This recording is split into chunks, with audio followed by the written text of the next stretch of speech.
Surely at 5:30. But they didn't. It's going back into. They left. Yeah, they finish. Or they will continue tomorrow again.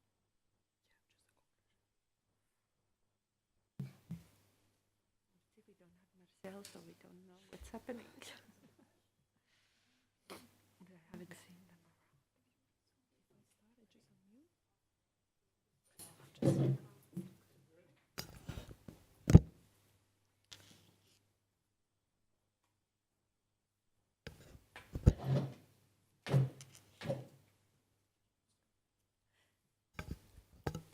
Hello everyone, welcome.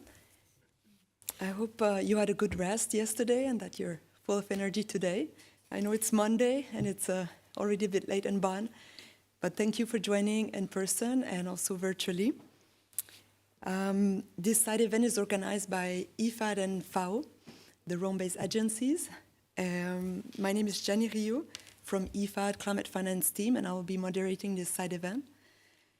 So the title of our side event today is Adapting at What Cost? Insights from Evidence and Relevance for Project Design, Planning and Policy. So we know that there's an urgency to implement adaptation, intervention at scale and rapidly. But on the other hand, we also know that climate finance for adaptation is limited, and even more limited when zooming on agriculture and land use. So, of course, while pushing for increasing climate finance, pushing for more ambition, it's also critical that our limited financial resources are used in a way that can bring results, of course, which can be then inform scaling up of investment and informing also planning, policies, and climate strategies. And very importantly, and that's we've heard a lot about this last week and today, and it's really at the heart of IFAD mandate. It's also very important that results should matter for food security, for livelihood, for women, youth, indigenous people, small-scale farmers, and the most vulnerable impacted by climate change. So let's start the event now. I'll just give you a quick, very quick overview of our program for this session. So we'll start with UNFCCC setting the scene on how this side event connects to the bigger picture, on the discussions that are happening here in Bonn and on the road to COP27.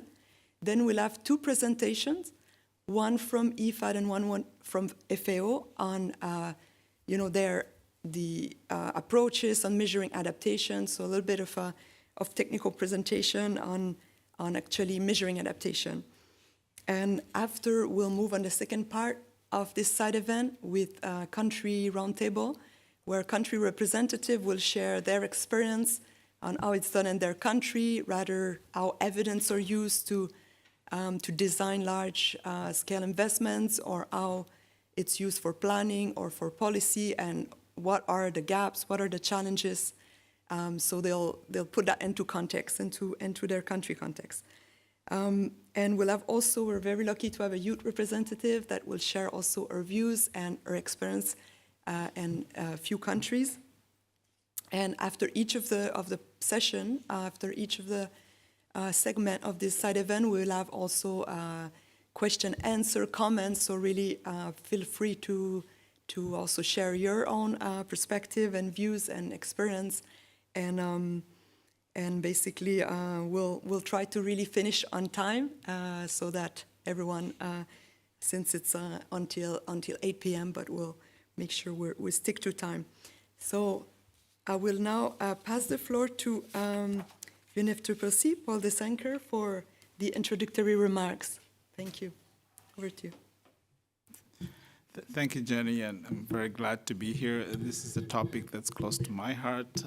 I have worked on measuring and assessing stuff for quite a number of years, even before I came to the UNFCCC 15 years ago. So I'm glad to be here. I'll try to be provocative and perhaps throw challenges at you to see how you can help us advance in the work that we do. First of all, adaptation has been going on mostly in the LDCs initially through the NAPAs, the National Adaptation Programs of Action. They were designed to address urgent and immediate needs of LDCs. To me, urgent and immediate means that something requires fairly rapid responses. Of course, it did take quite a number of years to get that going and to get funding flowing. So you can imagine how monitoring and measuring would have been useful. Things were measured, but I don't know how much it changed anything in terms of difficulties and timing and so forth. But that's a challenge that you have. How relevant is your measurements and assessments in terms of influencing what happens next? It's not enough to point out or to prove that it's difficult to access funding and that it's a slow process. I think we know that already, but it's whether that M&D work can actually feedback and influence actions. People call it learning, but it's more than learning. I think M&D does need to change something. So that's challenge number one. We, of course, advanced into the national adaptation plans around 2010, 2011, when the guidelines were finally approved. And there's a lot of flexibility thrown in that a country could develop plans using a sector approach. They could do an aggregated plan. They could do a local versus a national or whatever plan. That flexibility, though, makes it extremely difficult to actually capture what the progress is or what the outcomes of those efforts are. So that's another challenge. How do we aggregate these fairly flexible actions and activities into an aggregate assessment of how a country is doing, let alone how we are doing globally? And the sector approaches are obviously a way to break down the national problem into manageable pieces. So countries mostly look at sectors. They have ministries that take care of issues. And we have seen some sectors that are fairly successful at that planning and programming and strategizing, et cetera. But the idea of adaptation, though, for countries is that everything needs to adapt. So how do we ensure that everything moves forward? Whether that begs for an aggregate number that you can measure to quantify progress in adaptation, it's perhaps another challenge. I don't know if it's possible or feasible to have one number to quantify adaptation. But it would be nice, though, if you had this number that magically could tell you how good you're doing. We have expert groups, as you know. One of them is the LDC expert group that has been supporting mostly the LDCs, but others as well on this process of developing NAPs. And they have, from time to time, also tried to develop tools that could help countries measure progress. So one such tool is the PEG tool, Progress, Effectiveness, and Gaps, which is basically designed around 5 types of metrics. The 5 types of metrics are inputs, process, outputs, outcome, and impacts. They're fairly straightforward and perhaps similar to what other people measure, but we've tended to focus a lot on the process side of things as well as the inputs. How much money is a country getting to do something? And then we get tired after we count all the outputs, how many reports we do. We don't actually go as far as to look at what are the impacts and outcomes of those activities.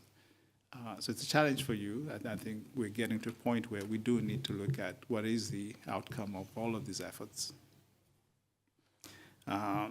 More recently, as we got to prepare for the Global Stocktake, the Adaptation Committee and the LEG, along with the Standing Committee on Finance, were asked to develop methodologies for assessing adequacy and effectiveness of adaptation, as well as support provided for adaptation. Huge task.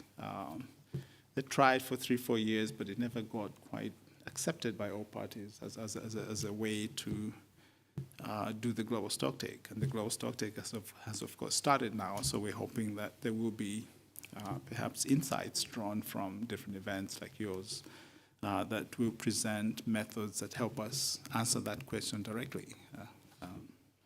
Of course, I know that there are multiple levels at which we can measure progress, and I think most of the focus today is on projects or perhaps sectoral programs, but you have then to look at how do we scale those up into a country, let alone a global program like NAPS or whatever.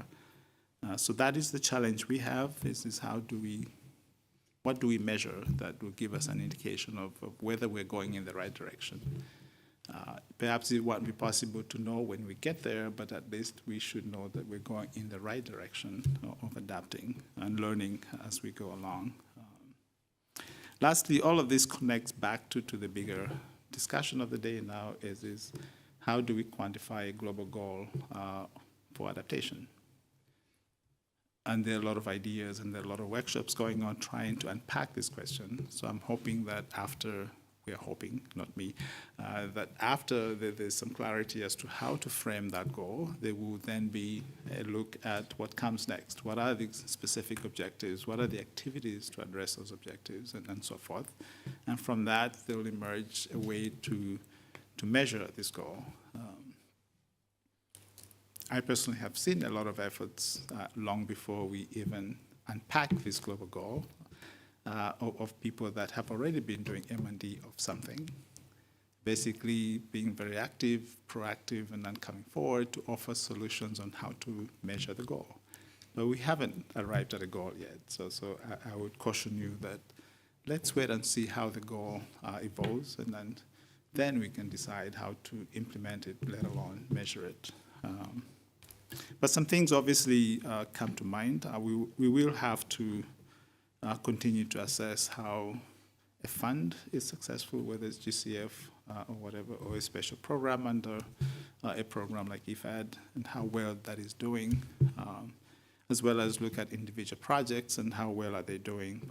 But countries overall in this grand process of ours, then it's how well we're able to aggregate and perhaps produce results that give a fairly succinct answer as to how a country is doing and whether it's going towards resilience, a well-adapted future, and so forth. Some of that will be by sector, naturally, but we hope that there will be a set of metrics, perhaps, that can help us capture, in a very stakeholder-driven manner, a number or an indication of how a country thinks it's doing. And that's the challenge, I think, to arrive at this set of metrics, measures that will indicate over time whether a country is improving or not. So let me perhaps stop there, and I think that you've all been active in Coronavia and the global goal discussions and so forth, so there's no shortage of interface to the process in terms of how to report. We just have to be context-specific and make sure that we're not presenting sector results as the answer to the global picture and vice versa. And lastly, adaptation. I don't know if adaptation is different from other activities. I think the question as a reason is adaptation development or not. I don't think it's worthwhile answering that question, but I suspect that it's the reason why people do certain things that label them to be adaptation. Otherwise, there can be economic activities or development activities, etc. That's an opportunity because then there's a wide range of methodologies that exist already. So we don't need to reinvent rules and methodologies that are unique to adaptation. There's quite a rich set of tools out there that we can use. Anyway, I know I'm preaching to the choir here, but these are some of the thoughts that we have, and I hope that this event will help us gather more ideas as to how we can progress. So thank you very much for the invitation to speak. Great, thank you very much, Paul. That was really inspiring to also a little bit go back and see how this side event is relevant for what have happened in the past, but also ongoing discussion. And you've mentioned a lot of challenges as well, and in regard to measuring adaptation. And maybe let's hear today from how the experience of IFAD and FAO, and especially of countries in that regard. So thank you so much, Paul, and we'll move now to the first part, let's say the first segment, with two presentations. My colleague from IFAD, Romina Kavatasi, lead economist will present from IFAD side. So I will bring the slide up, and Romina, I hope you're connected. I saw you earlier, so I know you're connected. Thank you. Excellent. Over to you. Jenny, can you remind me how much time they have? 10 minutes maximum. 10 minutes, okay. So thanks a lot, and thanks for the opening with the hope to shed some light, but with the idea that we may add a little bit more of confusion to, to the difficulties related to measuring adaptation. I'd like to share some of our experience and how we're trying to contribute to fill the gaps of measuring adaptation somehow, which, as you mentioned, Paul, it is a very difficult challenge because it's so context specific. It goes by sector, but not only. In every country and every context, there is a different type and types of adaptations that are needed, and that adds to the difficulty related to measuring adaptation. But let me share some of our experience and our findings, and let's, hope that triggers some nice and interesting discussion after a very provocative and interesting opening. Can you go to the first slide, Jenny, please?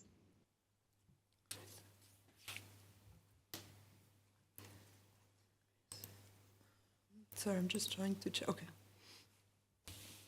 Okay, so this is just to raise and set the stage by discussing the challenge that is related to how to promote something that is supporting, and here from an IFAD perspective, I'm talking about the rural space. No, so not just agriculture, but largely related to agriculture, but not only, because we also deal a lot with small and agribusiness enterprises and agriculture in the broad sense, so including also fishery, livestock, forestry, and everything that goes with it.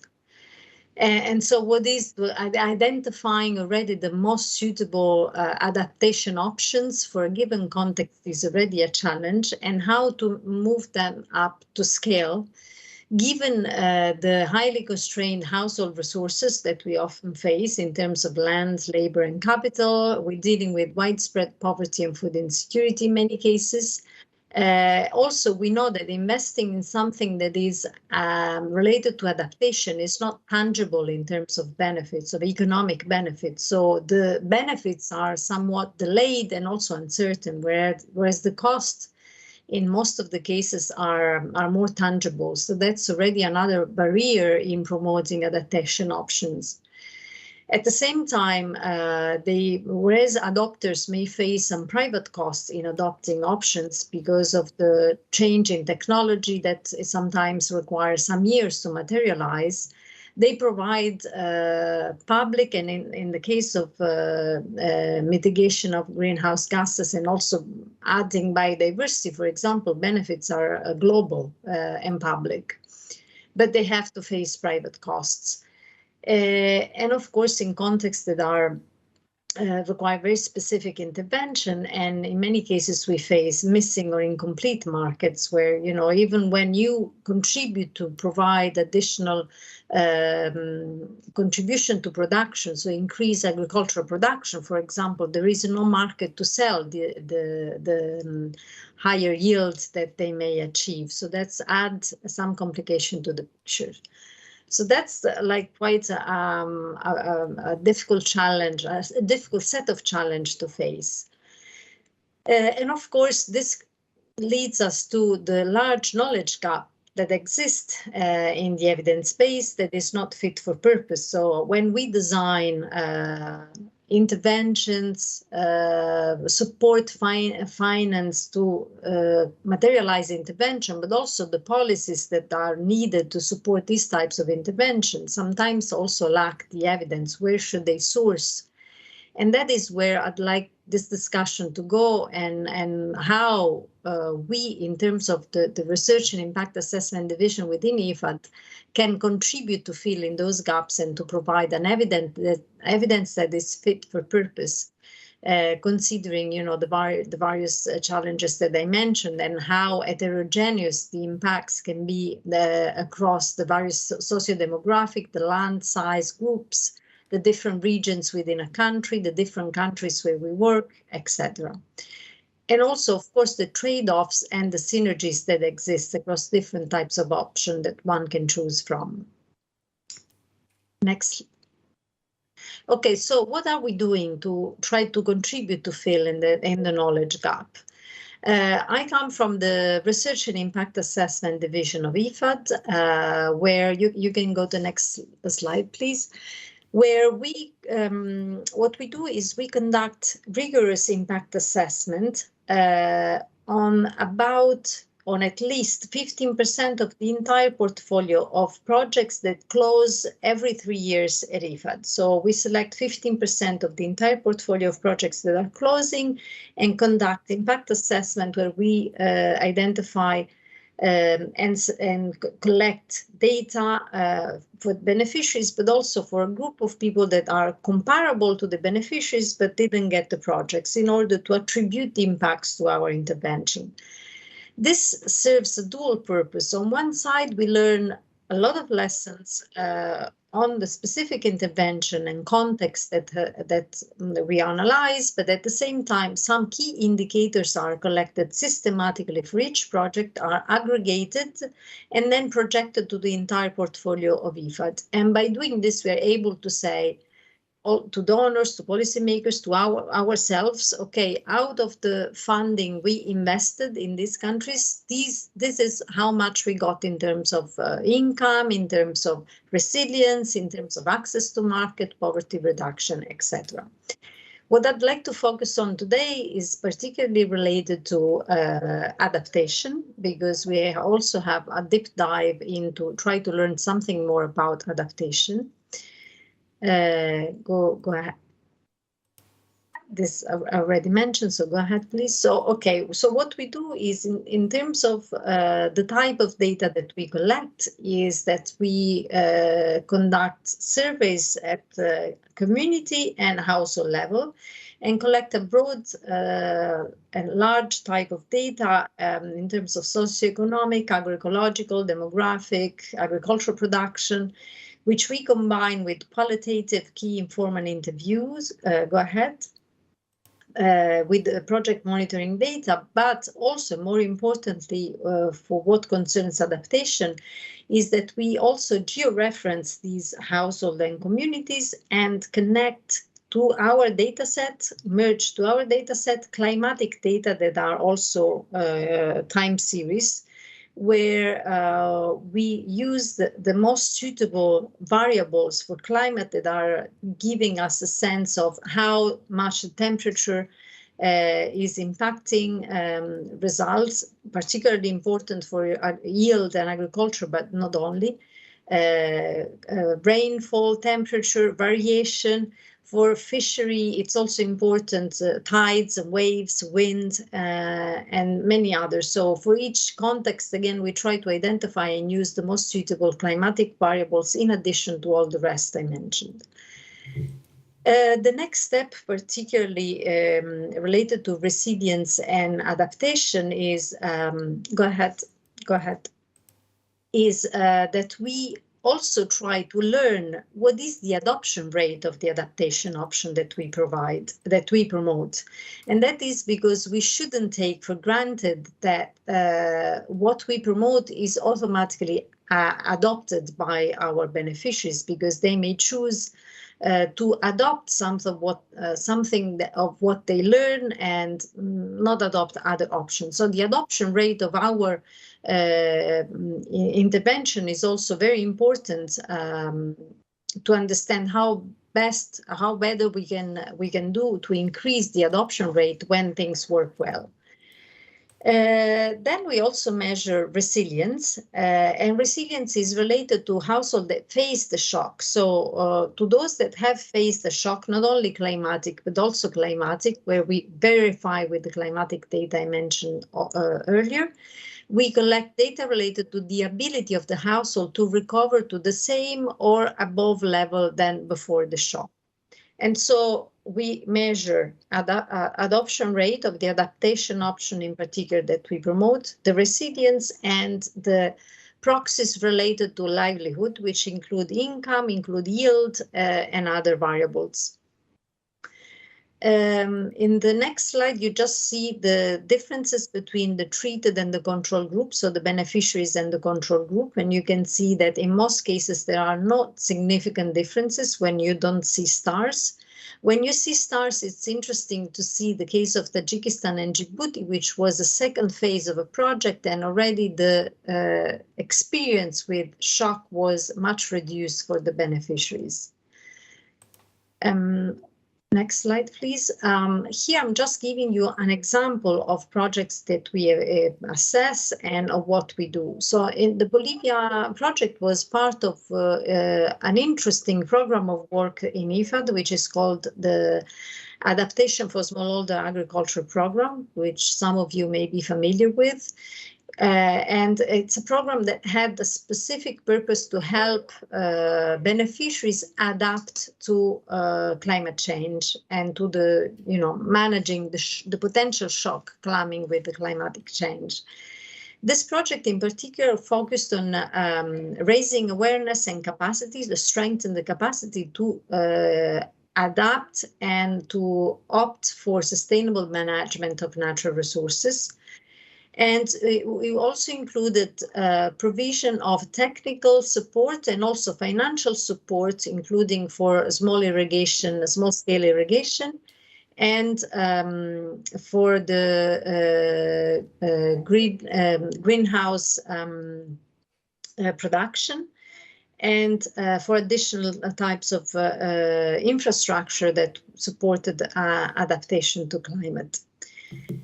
In all of this, some specific activities were promoted, and the adoption rate, so these percentages are in addition to, so our beneficiaries had significant higher rate for these amounts, so compared to the control group, which was already quite advanced in terms of adoption of these options.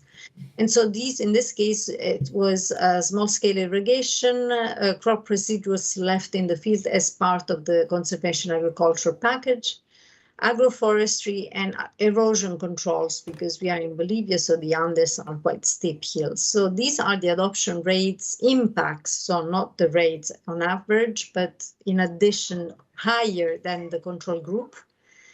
And then we also measured what are the impacts on key indicators. So, for example, in this case, you see a higher impact in terms of crop income. And I see that the lines are not perfectly aligned, but I can tell you that 13% higher significant is for crop income.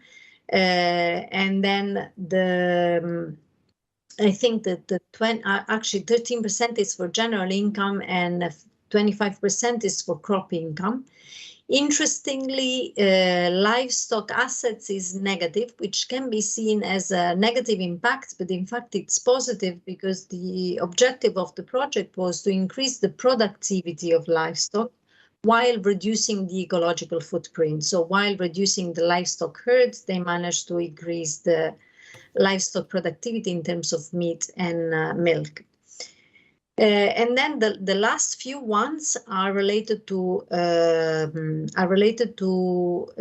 resilience, both generic, climate, and non-climate. And here, every type of resilience is higher for the beneficiaries than for the control group, significantly higher. These are types of analysis that we did for 7 projects that had promoted adaptation.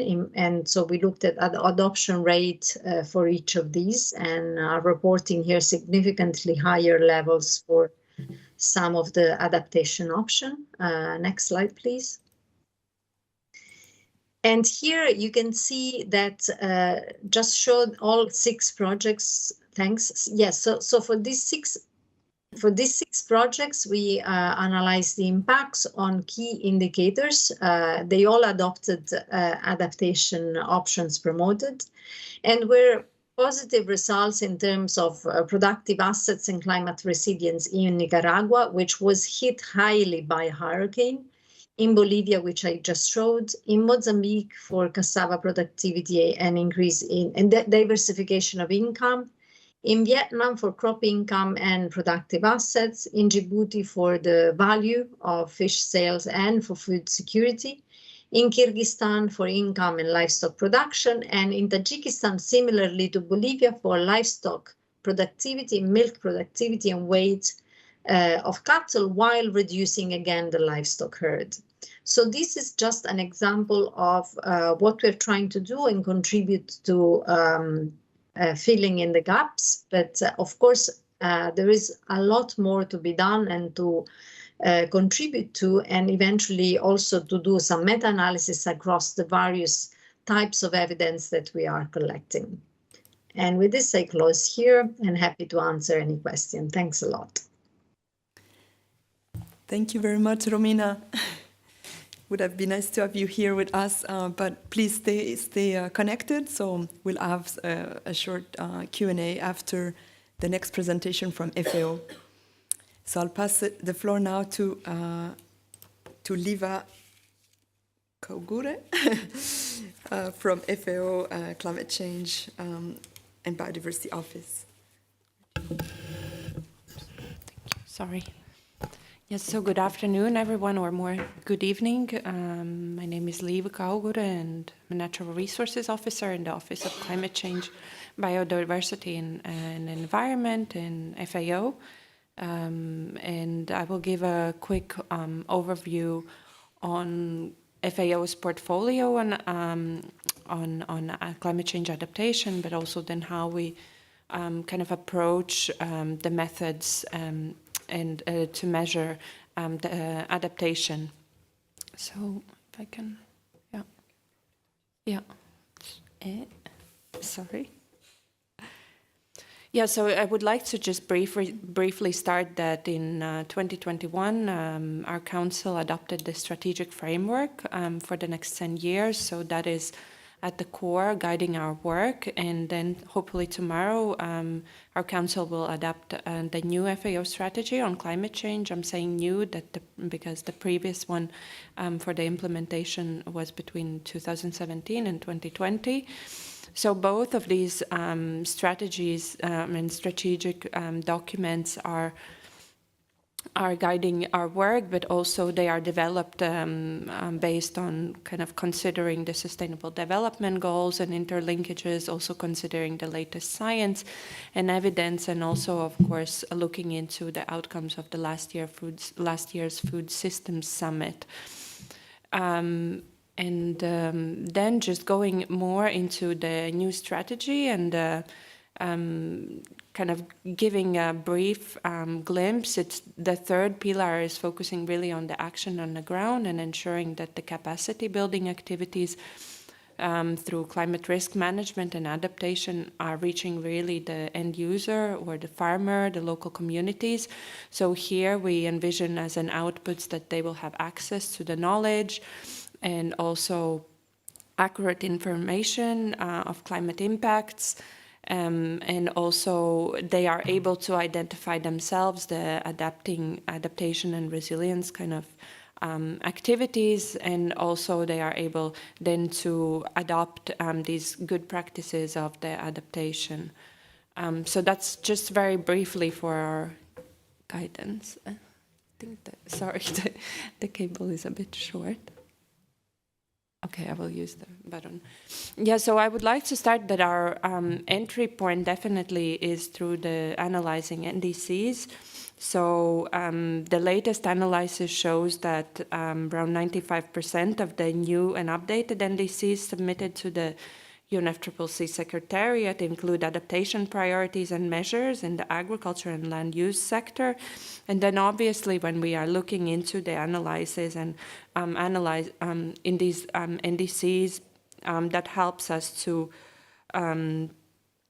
to consider the information on adaptation priorities and areas for the capacity building, for the technology and financial needs for adaptation. And also these analyses can serve as an important roadmaps for informing policies and directing future investments in supporting low emissions and climate resilient and inclusive agriculture and food systems. So it's guiding our work, but also obviously for the other agencies and organizations, these materials are quite useful in kind of as a justification for the national policies. Then also the other aspect why it's important to understand what's happening with the adaptation, and so we've looked into climate finance. So here the latest analysis on FAO, we found out that the climate-related finance in the period between 2020 and 2019 shows that the adaptation objective is the focus for the flows directly with the agriculture and land use sector. So that's good news.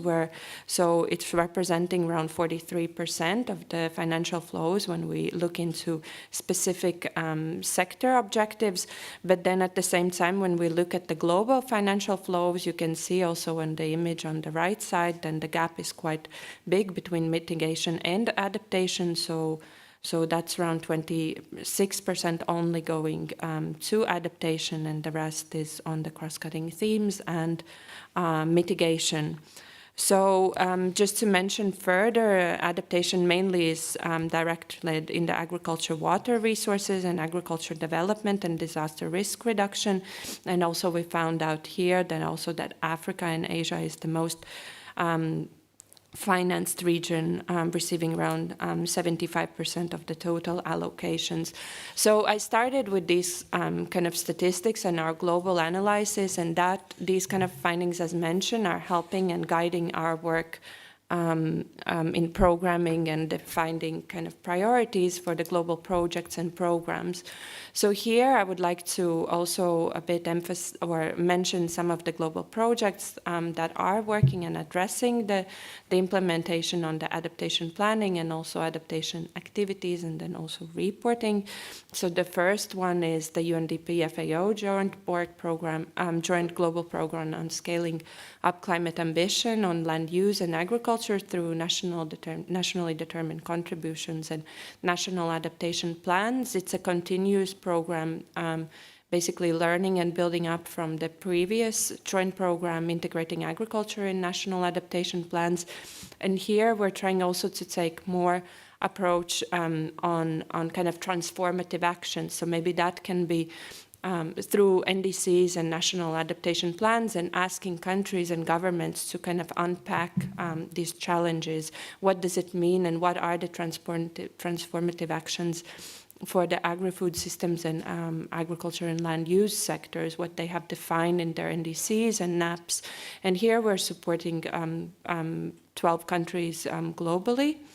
Then also a smaller global project, strengthening agriculture adaptation, or SAGA. Here the approach is slightly different. So we really work at the community level with the local non-governmental sector and through the farmer field schools, and really ensuring that the, let's say, end user or beneficiary, which would be the farmer and local community, are receive these capacity building activities, and what I mentioned before, that they are able also to select and evaluate which activities would be more suitable for them and their adaptation efforts. And then also, of course, informing the national governments and kind of trying to help to frame then the national adaptation plans.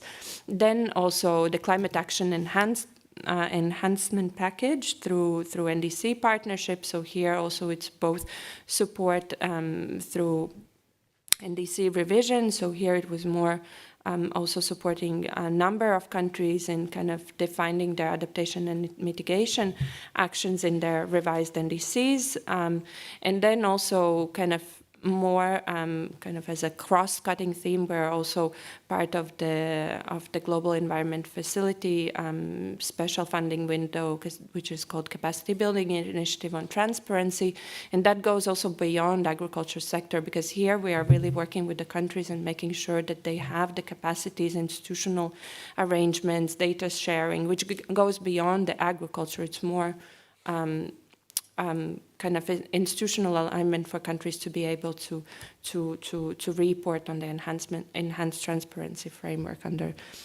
And then based on these projects, of course, as I mentioned, we've learned that, and also what was emphasized before, that every country, every region has different priorities. So there is a lot of approach on the really national kind of and country priorities, and how to integrate adaptation actions here. So, and also we're looking into how to upscale it at least at the regional level. So here, based on the experiences in the countries and the projects I mentioned, we have developed also the integrating sectorial guidelines for the national adaptation plans. So those are more on the agricultural land use sector, but also on the forestry sector, separate guidelines, and then also on aquaculture and fisheries.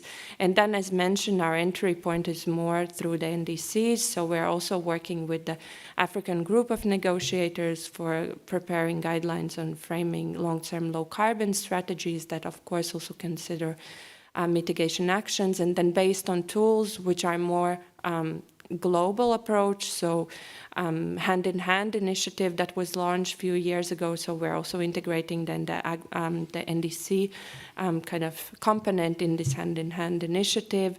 Also NDC agriculture database, NDC tracking tool, NDC agriculture negotiator. So those are more kind of to track where countries are with their NDCs and how successful they are in implementing adaptation and also, of course, mitigation priorities. And then I see that's my last slide. Of course, we're leveraging on the climate finance mechanisms. So, of course, we are accredited entities for the Global Environment Facility, which is our biggest donor. Also, Global Climate Fund. So we have also, you see the portfolio, and also we're accredited entity for the Adaptation Fund, and the portfolio is increasing by year. And then additionally, what I would like to mention is also all the funding that comes from the multilateral development banks, but also bilateral funding. And actually most of the projects that I mentioned before, as an example, those are through the bilateral funding. And then something that also is worth to consider is the decade, which aims to mobilize 9 trillion by 2030 on ecosystem services. So those will be very also quite a lot of finance going into the adaptation and resilience through the activities. And with that, I would like to finish and hand over to you. Thank you very much, Liva. And so I think, I hope, the two presentations were quite different. So I hope you could appreciate the IFAD presentation on how IFAD has invested and doing impact assessment and really showing the results of its intervention for resilience and other benefits. And this has been quite useful, and also making the case for further supports. And we've relaunched our Adaptation Smallholder Agriculture program. And we've also mainstreamed even a larger share of climate finance within our own IFAD investments, going from 25% to 40% in IFAD in the new cycle. And definitely, if I was a breadth of different programs that are looking at different aspects in terms of measuring adaptation or implementing or reporting or looking at indicators. So that was very useful. Thank you very much. I'm a bit conscious of time, so in case there's any burning question, we could take them now, or maybe we can combine the discussion, comments, questions at the end after the roundtable with the country representative. So any burning question right now? Otherwise, the speaker will stay with us, so we could have it jointly at the end. So thank you again, Liva. Romina, please stay with us. And Paul as well, thank you again. So now we'll move on to the second segment of the side event, where we'll have country representative as well as a youth representative. So please, I'm inviting you to join here the podium from Sri Lanka, Professor Budi Marambe, and from Kenya, Ms. Veronica Ndcs, Uruguay, Engineer Gonzalo Beconia, and also the group representative Hikashan Bashu from Green Hope Foundation. So please come here. I would ask if you can have the one that I can bring. Please come here. Just bring. Let me just put that back.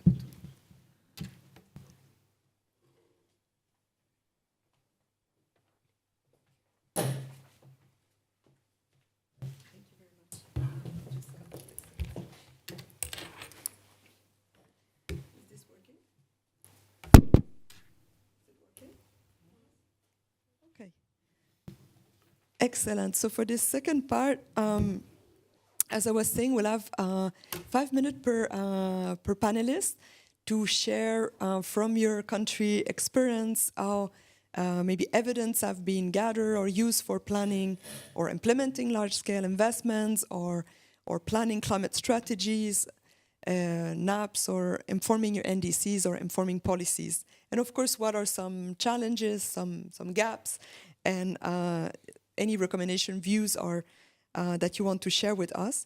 So we'll start with Sri Lanka, Professor Budi Marambe from the Department of Crop Science, University of Peradeniya, and also a member of the National Experts Committee on Climate Change.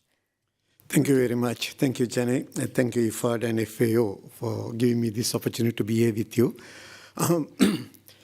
If you look at Sri Lanka and most of the countries in South Asia, we are good planners, I must tell you. But we have failed in majority of the cases in implementing those plans. And that's why I think we are still at the, as a developing country. Looking at the climate change scenario, I must first tell you, Sri Lanka has already developed its national climate change policy. We developed our national adaptation plan, and also submitted the updated nationally determined contributions on 31st June last year, 2021. And in all those cases, a lot of scientific evidences that were available were brought into picture in this planning process, especially in development of national climate change policy. Although it's 10 years old right now, we are going ahead with an updated version right now and using a lot of latest information that have been made available, including the IPCC latest reports. So because there are a lot of examples that are brought into that document from Sri Lanka as well. So we are extracting that information and making use of them to make sure the updated climate change policy will be in place very soon. When it comes to implementation part, always, as I told you, the planning has been done well with a lot of stakeholder consultations, focus group discussions, bringing in private sector. But I must tell you, private sector did not take part in the events when we developed the National Adaptation Plan and the National Climate Change Policy in the earlier days, although there were invitations sent. But when it came to the NDCs updated, we had private sector participation coming in. So that itself says that the interest that has been generated and the support that they are going to give with the available information. The other quick point that I want to let you know is once again about the implementation. The assessments of whatever the adaptation actions that we have taken has not been done properly because there's a big gap about the baselines. That's one of the biggest issues, and effective tools that are available. Of course, I personally was involved in several multi-country projects where we made an effort to do assessment of whatever the adaptation techniques that have been there, say, for example, at the home garden level, in the mountain ecosystems and so on. But then still, what is lacking was the accurate baseline information, which is something that we have to tackle, we have to deal with even in the future. Even if the tools are available, the baseline information has to be there in order for us to go and do either a rapid assessment or a fairly justifiable assessment to show the world how effective the adaptation actions that have been in Sri Lanka. So I think what proposed by FAO a little while ago, and maybe the methodology used by IFAD, will be very useful tools in the coming years for us, because as everyone knows, in terms of agriculture, for example, adaptation is key priority, that we are moving on those lines. And we need support in terms of know-how, because the capacity is there, but the know-how and the new knowledge, new tools, new techniques are most welcome for us to be used. Thank you very much, Jenny. Thank you very much, Budi. That was very interesting to hear that, yeah, you're good at planning. Many, stakeholder, the process itself is very well done. A bit more challenging on implementing. Of course, that's also in relation to financing and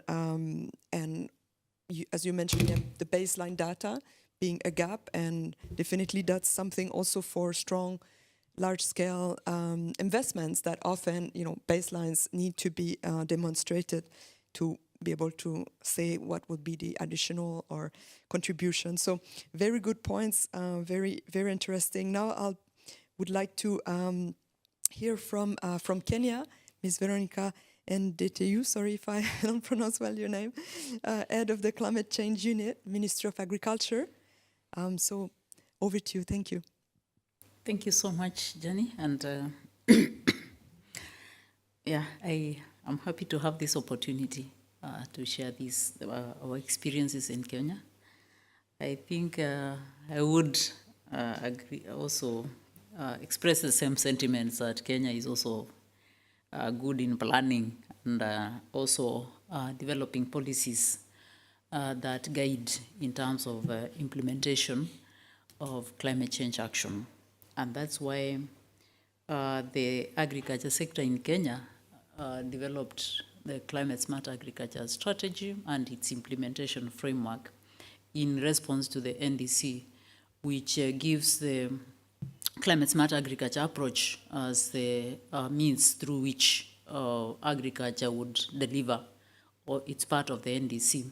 And so having done that, then again, there is the Kenya law on climate change that gives the responsibility to the state departments and the ministries to be able to report on what happens in implementing climate change actions.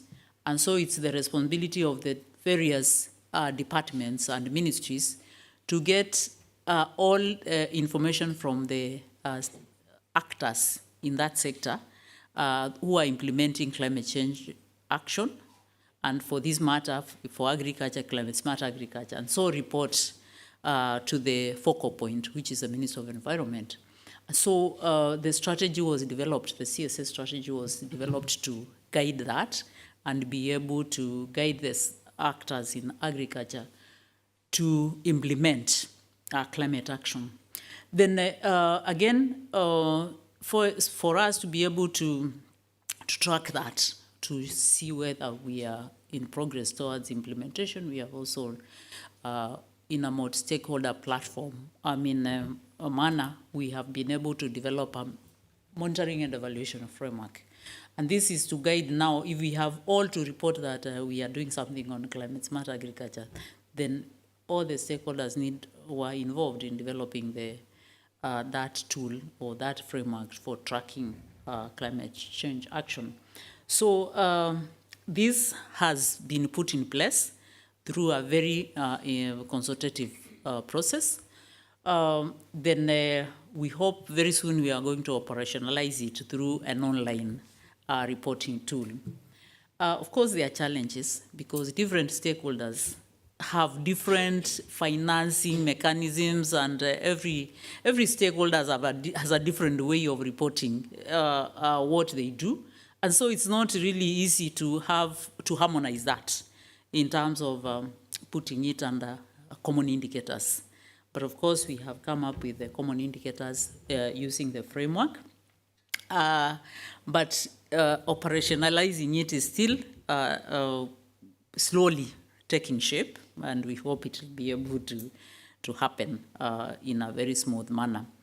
The opportunities we have, like I've said, that we have the climate Change Act that guides all of us in terms of how are we going to implement and report climate change action. Of course, we are also bound to report, to communicate on our NDC. We also have a the National Adaptation Plan that we report on, and our National Climate Change Action Plan, which is the tool for operationalizing the NDC, and each sector is supposed to report within a period of 5 years all what we do in implementing climate change action. So we have the avenues as opportunities in terms of reporting. But of course, there are challenges because, as I said, the harmonization of the different tools, different methods that everybody is using. There is also the challenge of having to, monitoring is not easy. I mean, you have to get information from every stakeholder and bring it together. And that needs also finances. It also needs human capacity, because I think we don't really have people assigned the responsibility of putting data together and being able to report. So that still, again, becomes a challenge. And I must also believe the technical capacity is also an issue. So we really, moving forward, we really would want to look at it in terms of, as a country, we have put in place mechanisms, but implementation, we still need some form of support so that we can be able to implement what we have put in place as policy. Thank you. Thank you very much, Veronica. I think it's quite impressive, having also worked in Kenya in the past, it's quite impressive how this work on climate smart agriculture has gone a long way, and really, and that shows also, an initiative or a concept like climate smart agriculture as emerged in 2010, and as now we are 2022, and it's kind of ready for implementation, no? And with all the planning part and policy and coordination and stakeholder now coming together, and this harmonization of indicators that you were saying is a challenge in terms of different stakeholders or different financing having their different indicators. So all that work is quite impressive, and really it shows that implementation has also some kind of enabling, and pre-requirements. So hopefully now that architecture that has been built in Kenya can more quickly, support implementation. So that's quite, despite of course some challenge, as you said, M&E is require capacity and different human, but also technology, or so on, and it's not done by itself, no. So it does, so that's very interesting experience. Thank you for sharing it. Now let's cross the ocean and move to Uruguay. Engineer Gonzalo Beconia, technical coordinator and the Institute National of Agronomy, INEA. I hope I translated well the acronym. So looking forward to hear from Uruguay. Over to you, thank you. Okay, thank you. I think that first of all, I want to put in place what is Uruguay and what is our economy depends in agriculture sector. We export almost 80% of our production. So that means that for our economy, the agriculture sector is a key issue.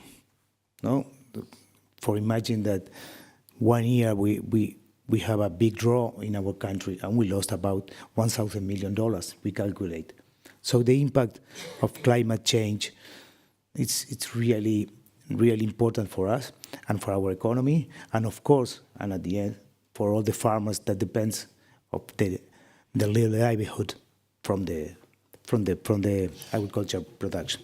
So the strategy for our country, we identify technologies that could help farmers to adaptate to the climate change, mainly in our main focus of production, that is the livestock sector.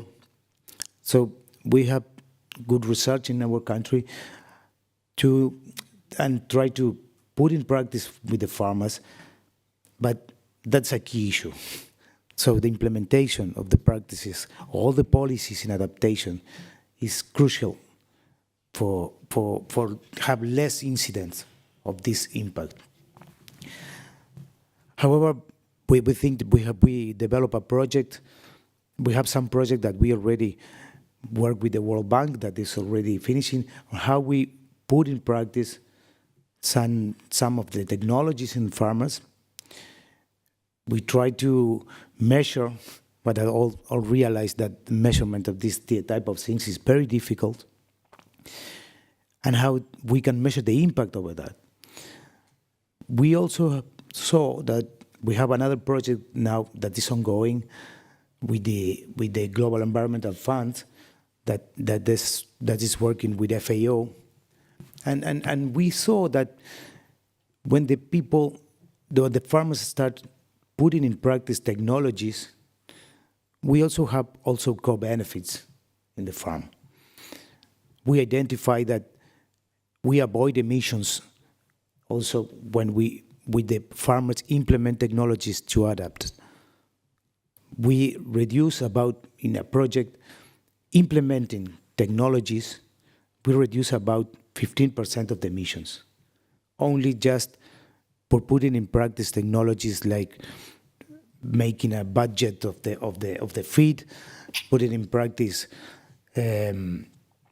conservation of the soil, reduce the degradation of the land, including water resource for the farmers. So we know how we can do it, but of course the implementation in the field is also the problem. No, and all the colleagues realize that the resources to implementations is now the key issue, and how to measure the impact over there. So that's looking to the future. We think that what we are doing now, and we think that over the convention, Coronibia project is one of the strategies that we manage in Uruguay that could help our countries to bring more finance to put implementation of technologies that in some cases is available, but in some cases we need to research. So as the colleagues recognize, we need more capacities. We need finance to put in practice technologies, to have more implementation, but also we need more finance to better understand which are the consequences, the monitoring, to have better tools. And for us, the MRB is something that is crucial in this type of things if we have to have really impact in the implementation of the adaptations technologies. Thank you. Thank you very much, Gonzalo, and thank you for bringing the linkages between adaptation and mitigation that often at field level and some system it really it connects, it goes in synergies, and it's when and where possible, it's a very efficient way to address both with consistent manner with the same financing. So this is something which indeed has come out in the Coronibia discussion, and also more broadly in the CSA concept on looking at synergies with productivity, adaptation, and mitigation when possible. And also, as you've mentioned, to focus on the system where, in Uruguay now, where that's very important for your economy, and many livelihoods depend on this production system. So it's also a good way, in a sense, to make priority on where to first build the data, build the system, and allowing the national policies. So thank you for sharing your experience here. Now we'll go on a kind of multi-country perspective, but more from the youth angle. So we have a youth representative, Ms. Kekashan Bashu from Green Hope Foundation. So we're looking forward to hear your views and experience. Thank you. Great, thank you so much, Janie, and hello, everyone. Delighted to share this space today with all of you. As was mentioned, my name is Gahaksha, and I'm the founder-president of Green Hope Foundation, which is a global social innovation enterprise that works across 26 countries with over 300,000 people. We've been doing this for the last decade, and so we understand firsthand how important it is to understand the very localized challenges and localized solutions to be implemented if we are to build climate resilience, ensure food security, and just ensure equal societies everywhere. So today I will be sharing 3 such examples of our work from 3 different countries, with the common theme really being how we use clean energy innovation as a way to build climate resilience and food security in all around the world. So the first example that I'll give is of a rural community that we work in Bangladesh. And here we are using a system called agrivoltaics to implement climate smart agriculture. And agrivoltaics incorporates the dual use of land for both agriculture and for energy.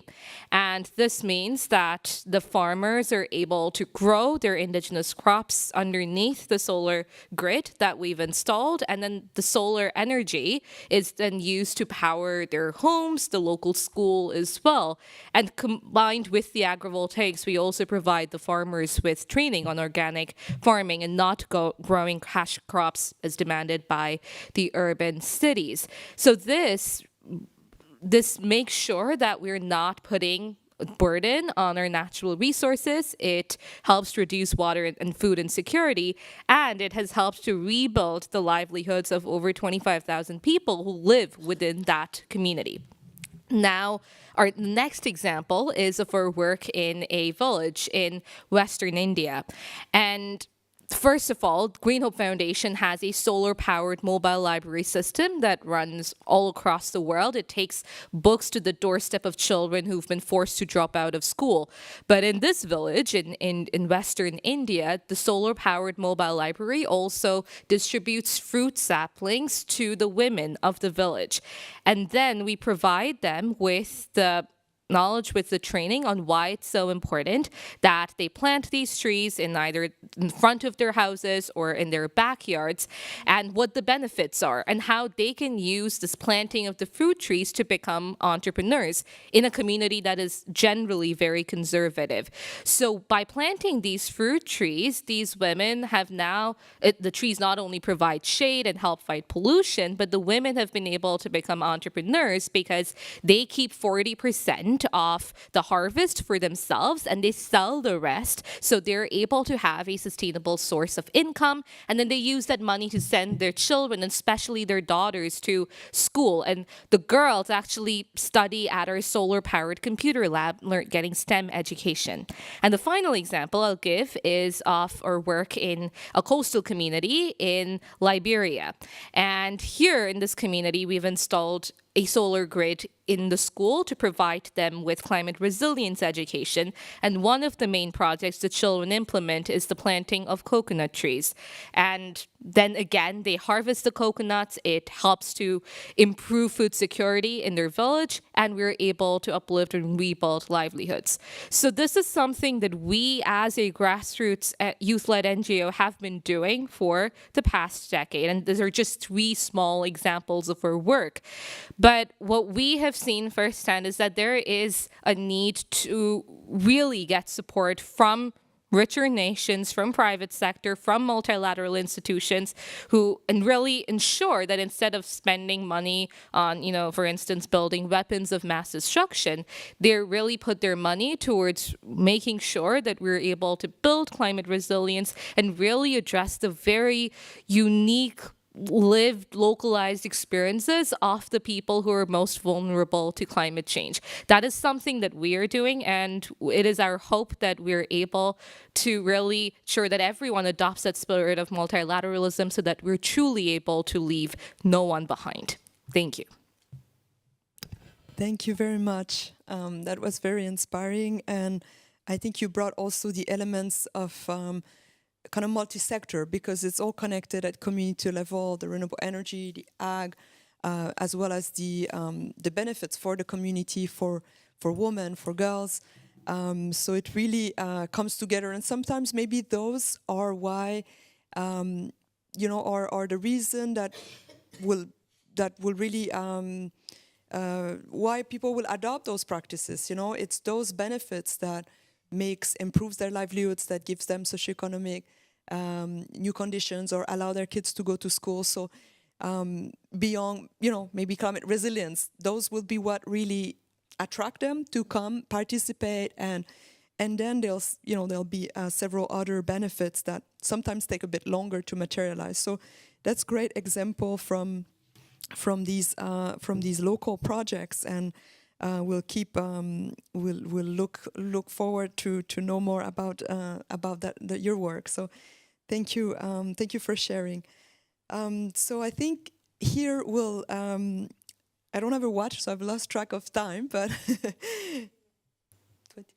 okay, excellent. So we still have a bit of time for hearing also from your comments, or if anyone has questions or just comments, wants to share their own views, and in terms of either measuring impacts, collecting evidence, or rather also how these are being used for policy, for planning, for design of investments. It was a bit mentioned by some of the panelists in terms of need for more implementation, need for more finance, and we know the climate environment funds and many donors have quite requirements in terms of data, in terms of showing impacts as well, and so it would be great to hear from any of you if you want to share your views, or also reflect on what the panelists have mentioned, or ask question. Yes, Eva, behind you. Thank you. Just say please your name and organization, so everybody. Thank you. My name is Britta Horstmann, Adaptation Committee. I found your presentations very interesting with respect to the experiences that you have on monitoring, evaluation, assessing progress, and the difficulties you encounter. With respect to the questions that we are here discussing, also to review collective progress on the one hand side, but also with respect to increasing ambitions, the qualities of activities, I'd be interested to learn what you would recommend us here on the one hand side, the kind of information sources we should use to assess collective progress on the one hand side, or what you would find useful for your specific contexts, and the kind of information that would help you to improve the quality of activities that you're undertaking, particularly in that area, because that's Article 2 of the Convention, but also in the Paris Agreement. It's quite important to secure that food production is secured and that we promote food security. So I'd love to hear your proposals on the information sources or metrics, indicators that you find helpful and you think would incentivize further action without adding also a burden on the reporting system, because like from the example from Kenya, I heard that that is a challenge. And I also know from our colleagues in Europe, we do not have quantified indicators, for example, but of course we do report on the SDGs, which are related. So yeah, I'd love to hear your proposals and ideas of what is useful, but at the same time feasible and does not add additional burden. Thank you. Thank you, very good. Is there one more common question before we pass back the floor to the panelists for their feedback on this first question? Yeah, mine is a comment from the Green Hope Foundation. A comment, maybe a question, actually. Really impressive. I'm really impressed with the presentation. I quickly even looked up Green Hope on the internet. My question is how, a bit of what she's asked, how you're able to, because it seems like you work on a broad area in each country. And I just wanted to ask if you are able to, in each area you work, whether you are able to work with the entire, let's say, village, or it's selective. because I think a bit of the challenge we have is the fragmentation of some of the work we do, and the challenge with that links a bit to the monitoring, because then it becomes the person implementing having to monitor rather than the people benefiting, saying, reporting and celebrating what they're doing. If you do it collectively, then actually even it moves away from reporting to, wanting to show what you're doing. So yeah, I just wanted, it seemed like you're working on a large scale, so I just wanted you to share a bit more. Thank you. So we'll start with the first question and comment. Anyone would like to react on this one? Maybe Veronica from Kenya, or okay, first Veronica then. Okay, thank you. Yeah, I think that is very important, the issue of having to not to overburden people with the reporting from different initiatives. And that's why it's important that we could have the different initiatives need to have a common reporting. I don't know whether it's common but they need to borrow from each other. We have reporting on SDGs. Every country, I'm sure, has a national reporting system on development activities. Like if I have to look at Kenya, we implement the Vision 2030, and we have 5-year medium-term plans upon which we report on the indicators on what we are doing. So the issue of reporting on climate change should not be a parallel initiative to the reporting. That is, reporting on adaptation needs not to be parallel initiative to all the other. Even now, the food systems reporting, how can we build synergy between the different initiatives and ensure that those that, because at the end of the day, the person collecting data, the person reporting at the grassroots level is the same. And so when you tell them to report on adaptation, to report on SDGs, to report on, every other thing that we are doing, then definitely we get overburden. We are burdening these people, and they are also, we get not coherent information. So I think there needs to be some initiative to ensure that there's some way of building synergy between the various initiatives in terms of reporting. Thank you. Woody? Thank you very much. From Sri Lanka, first, thank you very much for the question. Way we see it is that the biggest challenge in front of us with respect to reporting is how to harmonize the local reporting mechanism with the globally accepted ones. So I think it's high time. A part should be done by us as well to educate our authorities of what is on store, and also like UNFCCC, CCC, informing the focal point continuously about the work of these type of tools, mechanisms that are involved in, so that people in our countries will be also cognizant of the fact, and they will also try to prepare and then fit in to the globally available reporting system. That's one thing. The second point from Sri Lanka, once again, is about the tools that we discuss. I mean, we are in the Coronavia family, and we are also trying hard to get this, as explained by Uruguay, trying hard to get these technological advancements coming in a more appropriate manner to be implemented in our countries with, of course, financial and whatever the assistance that can be given. Leave that aside. But these tools are important ones for us to use by adopting local indices, for example. There can be tools where global indices are being taken into consideration to assess the progress. But we in our own country should be able to develop this by looking at the tools, so that we'll have our own data input systems, for example, and develop our own indices of progress. And then and only then countries will be on board. Countries like Sri Lanka will be on board to make use of the available technologies. Otherwise, what will happen is, even right now, if you look at emission factors, from animals, we are using emission factors that are made available in European continent. We have not developed our own emission factor. That's our fault. That's our problem. But now the work is going on. Try to develop our own emission factors so that we can give a clear picture to the global community about what level of contribution that Sri Lanka makes in a more precise and a more accurate manner.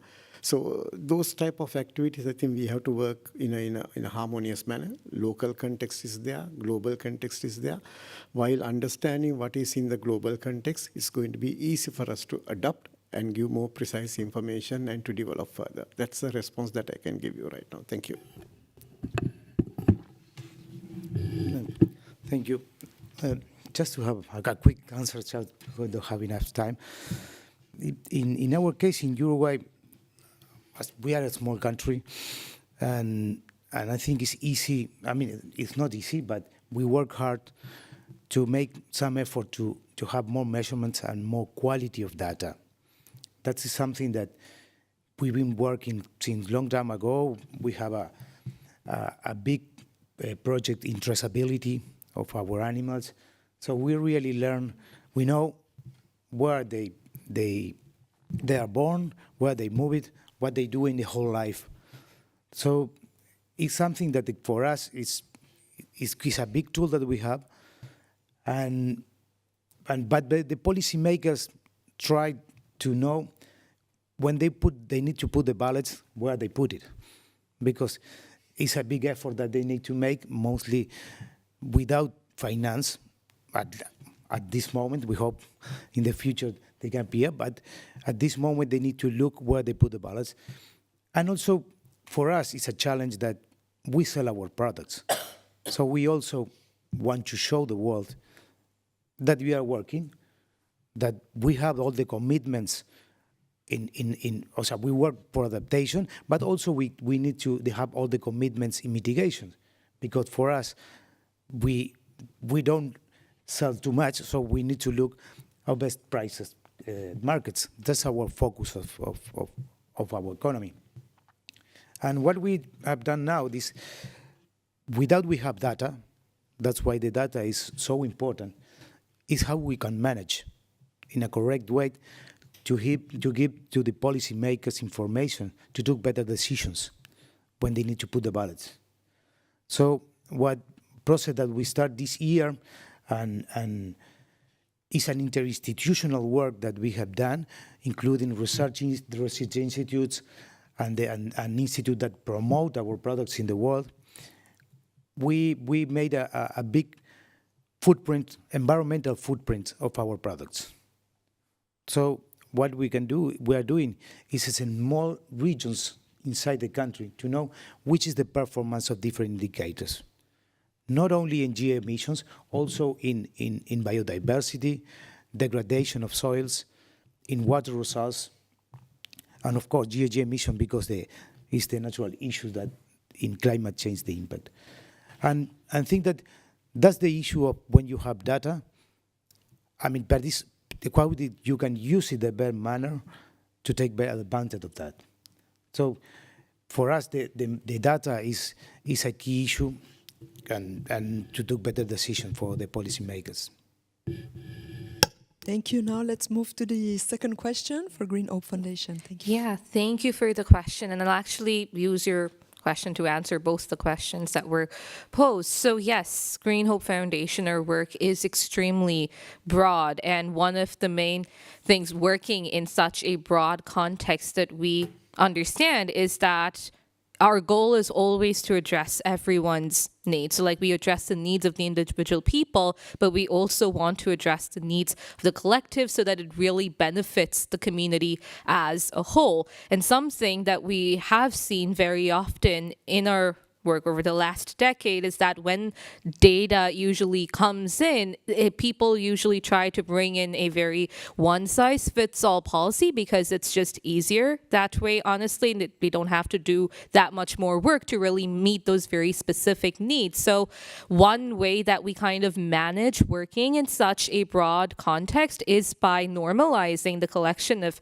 civil society collected data and, not burdening the people of the communities with that, or members are actually from the very communities that we work in, because we don't want to just impose outside solutions. It's about the solutions coming from within. But we don't use the typical Western way of collecting data, because we know that that's not going to work. We understand that it has to be a very fluid mechanism if we really want to implement change. So that is how we work in those local contexts, and then slowly and steadily we're able to use the data to scale up and then really meet those very specific needs and benefit the whole community. And yes, it is, it's 10 times the work in order to ensure that we meet those needs. But that is why we started Green Hope Foundation, and that's why we are there. And that's what we want people to understand, is that this one-size-fits-all policy is not going to work, and that we do need to put in that extra effort to meet those very unique needs. And that is how we work, both in very local communities in particular countries, and we're able to address larger scale needs in regional contexts as well. So yeah, I hope that answers both of your questions. Yeah, thank you very much. I think we have just a couple of minutes, but I think we can come to a closing. Sorry, there's a colleague that was supposed to join and unfortunately couldn't make it for the closing, so I'll do it myself. Sorry, I'm also losing a bit my voice, but it's been really a pleasure to have all the panelists sharing their views from their countries or from their foundation, and I guess it shows a bit of the multiple challenge, but also the different scales we're talking about. So here there's some item like Coronivia, the global goal on adaptation, and that really are trying to bring more global views on how to what could be what is adaptation, that's often even definition and such issues that come into play. And then we have also the very local level. And even as you saw in the IFAD impact assessment, actually it's very contextualized to each community, each countries, each project areas, and even what the project is to do. Because if you're to show specific results, it's very much tailored to what to the country context, the location of the project, and even what the project aims to achieve. But then if you go to global level, there's some maybe aggregation, and so there's challenges at different scales, and I think you've highlighted these issues very well, these challenges also, and on how nonetheless, despite those challenges, the need for we need to be able to we need baseline data, we need to be able to show impact, because basically what are the results of these interventions? Are they even adaptation, and which way? Who are benefiting? So there's a lot of questions that even before scaling up, that needs to be demonstrated to give confidence that the investments are in that direction. No, and that's something which I think you've highlighted well the challenge, but we going forward, that's something we could work even more to really come to demonstrating these and then scaling up more easily, because once you have a set of data and a monitoring system, then it allows also for larger scale investment and for scaling up with a strong with a strong narrative. So I'll thank you very much for your time, for joining today, and also for the virtual participants. It's getting quite late, so thank you so much for everyone in the room, and I'll leave it here. Thank you.